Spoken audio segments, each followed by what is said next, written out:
В общем, суть проблемы такова. По колесу стучишь спереди, что-то звенит. Так.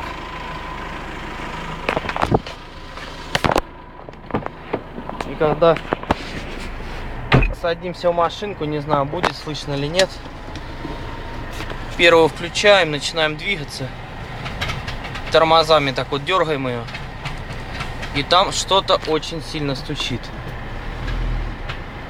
Вот при трогании тоже вот оно. Не знаю, слышно вам или нет, но стучит очень сильно. Снимал колесо, все нормально, все прикручено. На эстакаду ездил, смотрел, тоже вроде все нормально. В общем, такая вот проблема, ребят.